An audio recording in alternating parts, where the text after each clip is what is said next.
Saudações, pessoas! A gente vai fazer um vídeo hoje para falar sobre um processo que é muito importante, que é a industrialização brasileira, né? A industrialização por substituição das importações. Embora na metade do século XIX já tenha ocorrido um processo de industrialização no Brasil muito incipiente, né, ainda durante o Segundo Reinado, é a partir da Primeira Guerra Mundial, as transformações depois de 1929, né, com a quebra da Bolsa de Valores, com a Revolução de 1930 no Brasil, que a gente tem um salto, né, no desenvolvimento industrial do Brasil. Então acompanha aí para a gente ver quais foram os principais momentos desse período da industrialização brasileira. Pessoas, aqui nós temos um exemplo, né, uma paisagem da época, 1916, então como é que era feito o transporte dos trabalhadores, dos operários nesse início, né, de processo de industrialização no Brasil. Então essa aqui é uma imagem de 1916, a gente pode ver um bonde, né, levando uma grande quantidade de operários, porque começa a sofrer uma série de transformações no espaço industrial brasileiro, né? Há uma diversificação aí na produção de bens de consumo, um fluxo migratório muito intenso já começa a acontecer para as grandes cidades, principalmente para a região sudeste. Há um aumento na produção, né, e dos serviços que são prestados para a população, transporte coletivo, né, construção de moradias. Então, esse é um retrato da paisagem brasileira em 1916, quando a gente começa a ter uma diversificação ainda um pouco incipiente do nosso parque industrial. Aqui a gente tem uma outra imagem que mostra, né, o bairro do Brás em 1920, né, grandes instalações, a gente pode perceber pelas chaminés que era um bairro essencialmente industrial. Então, é nesse momento que a gente começa a ter um surgimento das indústrias, principalmente em São Paulo e nas grandes cidades. Embora a gente tenha aproveitado um pouco, né, a Primeira Guerra Mundial e tenha surgido algumas indústrias no Brasil, depois da quebra da Bolsa de Valores de Nova York em 1929 que a gente tem assim o crescimento da indústria de base, né, principalmente naquela indústria pesada, porque o capital nacional não tinha muito interesse em desenvolver essas grandes empresas siderúrgicas, metalúrgicas, né, petroquímicas, porque era muita grana e demorava muito dinheiro para ter o retorno. Quem vai fazer isso é o Estado brasileiro a partir de 1930, né, quando Getúlio Vargas assume o poder. Bom, aqui a gente tem algumas informações que são muito importantes, né? Os estabelecimentos industriais existentes no Brasil em 1920. Nós percebemos ali que no final do século XIX, o número de estabelecimentos industriais eram muito reduzidos, né? Em 1884, eram 388 estabelecimentos industriais em todo o Brasil. Na transição para o século XX, ali a gente tem algo em torno de 472 e depois, no início do século XX, 1080. Chegando lá em 1919 a quase 6 mil empreendimentos industriais no Brasil. Então nós percebemos que a partir da primeira Revolução Industrial começa a crescer o número de estabelecimentos industriais no Brasil e o valor da produção, certo? Então é muito importante a gente lembrar isso, né? Que parte daquela grana da agricultura cafeeira, ela foi aplicada na produção de bens de consumo duráveis dentro do Brasil. Nesse momento, a gente ainda não tem uma indústria pesada forte ainda nesse contexto. Isso só vai acontecer no período de 1930 até 1950, ali 1953, quando a gente tem, por exemplo, a criação da Petrobras. Então, isso é um dado bem importante, ó. Uma dica aí de livro para vocês, a industrialização brasileira, né? E 2 filmes, o Coronel Delmiro Gouveia e o Mauá, o Imperador e o Rei, que são figuras importantes para a gente compreender os primórdios da indústria no Brasil no século XIX, gente. Então fica uma dica aí para vocês darem uma aprofundada nos conteúdos relacionados à industrialização brasileira. Um outro dado importante para a gente analisar quando vai fazer uma prova do Enem é observar os gráficos, né? Então a gente tem aqui a participação dos setores no PIB brasileiro. A gente pode perceber que ali por volta de 1930 a agricultura começa a ter um decréscimo na participação do PIB nacional e a indústria ela consegue se manter. Mas o destaque maior é o crescimento dos serviços, né? O setor terciário. Lembrando que o setor primário da economia é a agricultura, né? Pecuária, extrativismo, mineral, animal, vegetal. A indústria é a indústria, né, a produção de mercadorias, e a construção civil é considerada também uma atividade industrial, e a prestação de serviços, né, saúde, educação, comércio, que é o setor terciário. De acordo com o IBGE, olha só, 2014, lembrando que nós não temos ainda um censo de 2020, não aconteceu ainda, né, infelizmente, mas em 2014, a agropecuária no PIB brasileiro, ela representava 5,6% do PIB só, a indústria 23,4%, e a prestação de serviços do setor terciário do Brasil, 71%, certo? Então é bem importante a gente lembrar disso, né? Que a partir da crise de 29, a gente vai ter um decréscimo na participação da agricultura do PIB brasileiro, certo? Aí é o fim da política do café com leite, né? O fim da velha república. A gente vai ter a Revolução de 1930, Getúlio Vargas assume o poder, e aí vai começar todo um processo de industrialização de base. Então é bem importante se ligar nessas informações, gente, tá? Bom, gente, aqui a gente tem então as mudanças, né, as transformações que acontecem no Brasil a partir de 1930 e a política da substituição das importações. Como o mundo está passando por uma turbulência, né, a grande crise do capitalismo de 1929, os produtos que o Brasil consumia aqui através das importações, eles acabam, né? E o Brasil também ele deixa de ser um exportador de café. Lembrando que nessa época, 80% das exportações brasileiras vinham do café. E como a crise ela se instala no sistema capitalista nos países centrais, eles deixam de consumir principalmente o nosso principal produto de exportação, que era o café. Então, a alternativa que a gente encontra, que o governo brasileiro encontra, é a substituição das importações. Começar a produzir aqui o que antes nós importávamos, né? E, basicamente, o Getúlio Vargas vai fazer o quê? Vai fazer a industrialização de base, a Companhia Siderúrgica Nacional, Companhia Vale do Rio Doce, né? FENEME, a Fábrica Nacional de Motores, a própria Petrobras. Então, é esse contexto numa forte política nacionalista, quer dizer, o Estado intervindo na economia. A partir dos anos 30, a gente vai ter, né, o keynesianismo, assim como acontece também nos Estados Unidos, né, com o New Deal, né, do Roosevelt lá para acelerar a economia, para botar a economia em movimento, geração de emprego, geração de renda. No Brasil vai acontecer dessa mesma forma. Quem vai fazer as bases da indústria nacional é o governo federal, aí na figura de Getúlio Vargas, que assume o poder em 1930. Aqui a gente tem uma imagem, então, do presidente Getúlio Vargas, né? 1943, foto tirada em São Borja, lembrando que Getúlio Vargas era gaúcho, né? Estanceiro, latifundiário, lá do oeste do Rio Grande do Sul, e algumas imagens das empresas, né, que desenvolvidas pelo Vargas no seu momento em que ele foi presidente da República. Então a gente tem aqui a Petrobras, né? Começou a operar essa empresa lá, uma refinaria em Mataripe, na Bahia, em 1954. No outro lado, a gente tem uma imagem da Companhia Siderúrgica Nacional, lá em Volta Redonda, no Rio de Janeiro, em 1953. E embaixo, ali, uma construção da Chesf, né, da Paulo Afonso, a usina hidrelétrica.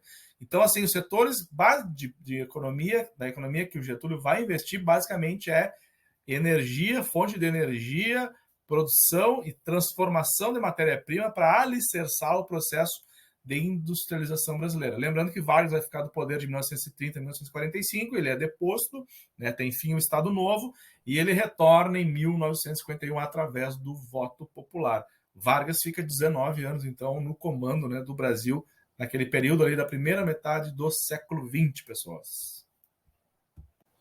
Lembrando aqui que esse investimento inicial no Parque Industrial Brasileiro vai ser realizado pelo Estado brasileiro, né? Então, porque a iniciativa privada, tanto nacional como estrangeira, não tinha interesse, porque os ganhos eram muito lentos. Então, assim, a gente tem uma política essencialmente nacionalista nesse momento, né? Então, o governo Getúlio Vargas vai ser um governo nacionalista, vai fortalecer a indústria brasileira através de fortes investimentos do Estado, quer dizer, o poder público investindo na construção de empresas, na produção de riquezas do Brasil, gerando emprego e gerando desenvolvimento. Então, isso é importante a gente falar do Getúlio Vargas, né? Política nacionalista, certo? Forte intervenção do Estado na economia. Aqui a gente pode perceber algumas informações importantes. A taxa de crescimento da produção industrial no Brasil no período da Segunda Guerra Mundial, 1939 a 1945. Então, como o mundo está em guerra, a produção interna ela vai crescer bastante. Então, as metalúrgicas, 9,1%. Materiais de transporte que vai ter uma redução significativa, porque muitos desses produtos eles eram importados. E como o mundo estava passando por uma guerra, eles não vêm para o território brasileiro, né? Então, há uma redução na produção, inclusive, da entrada desses produtos. Óleos vegetais, têxteis, calçados, bebida e fumo, né? produtos, então, assim, indústrias de consumo interno, produtos de consumo interno, bens duráveis e não duráveis, crescem bastante nesse período, mostrando, então, que a forte intervenção do Estado na economia, né, resultou num crescimento da produção industrial nesse período, gente. É bem importante a gente ver como cresceu bastante, né, consumos duráveis, né, bens de consumo duráveis no Brasil durante a Segunda Guerra Mundial.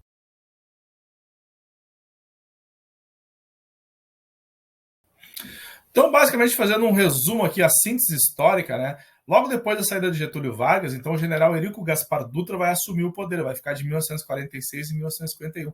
Importante lembrar que as políticas de desenvolvimento, né, o plano SALT, né, investimento em saúde, alimentação, transporte e educação, que vai caracterizar esse período aí de transição após, né, a saída do Vargas e o retorno do Vargas em 1951, certo? A gente pode ver ali que, com o retorno do Vargas em 1951, que vai até 1954, né, quando ele acaba se suicidando e assumindo a presidência, o seu vice, que é o Café Filho, né, uma crise econômica muito intensa, né, uma forte pressão assim de grandes corporações internacionais que queriam que o Brasil abrisse essa economia, né, abandonasse a política nacionalista. Essas pressões econômicas vão levar Vargas a se suicidar em 1954.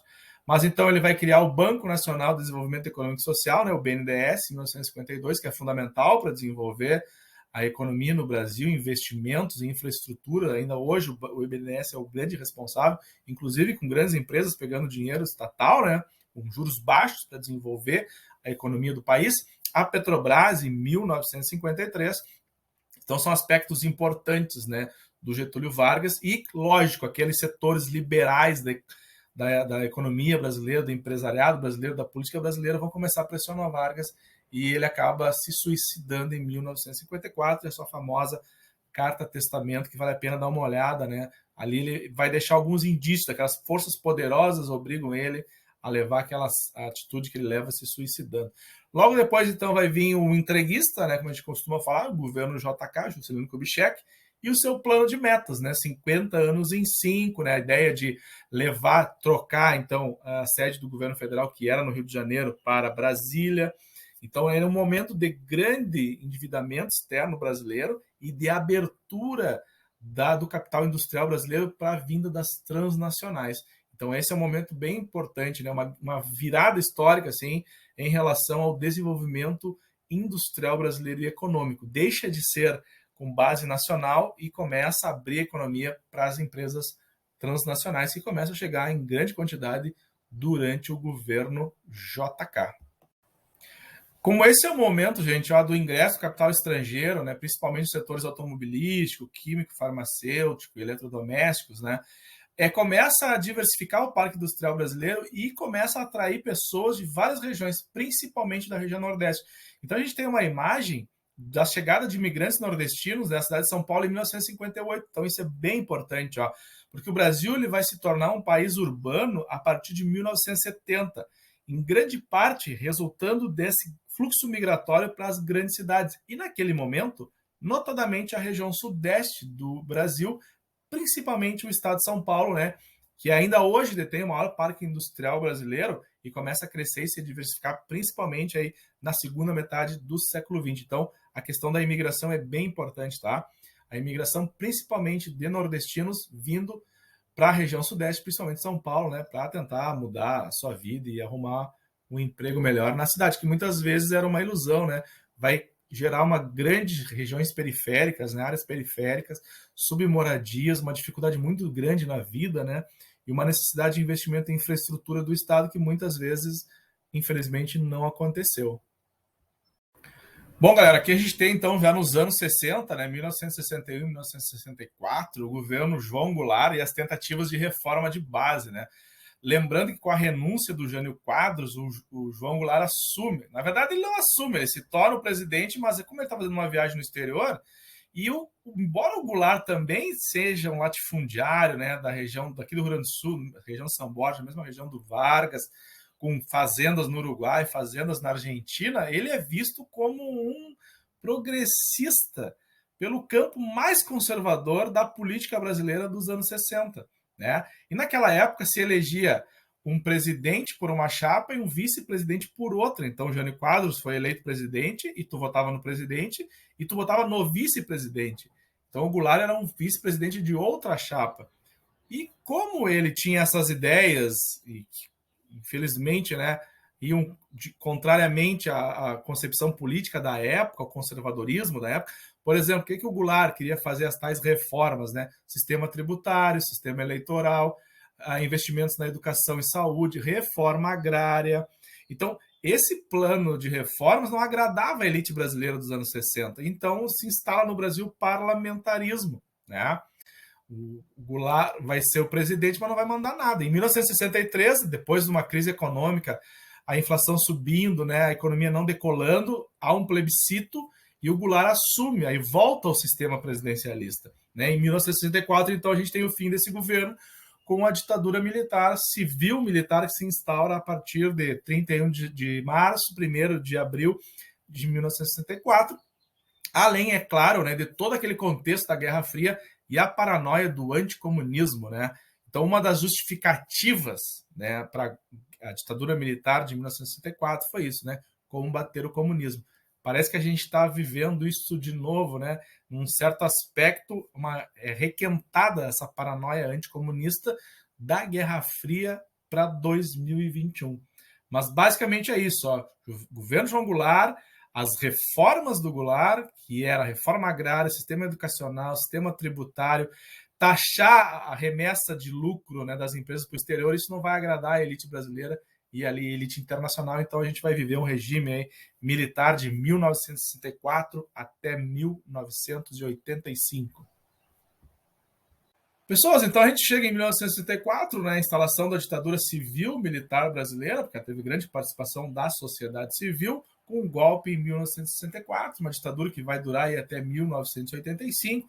A gente vai ter algumas contradições, por exemplo, o milagre econômico brasileiro, né, que é o crescimento que vai ali até 1973, 1965 a 1973, o auge do milagre brasileiro. O Brasil crescia 14% ao ano, graças a um endividamento externo muito grande e uma repressão gigantesca, né? Aquelas pessoas que combatiam a ditadura militar, que desejavam um país democrático, elas muitas vezes eram presas, torturadas e muitas delas assassinadas. E muitas pessoas tiveram que sair do Brasil, né, para não sofrer na mão da ditadura militar. Então agora no próximo slide a gente vai ver ali o crescimento do PIB brasileiro e o endividamento externo, resultado desse período da nossa história.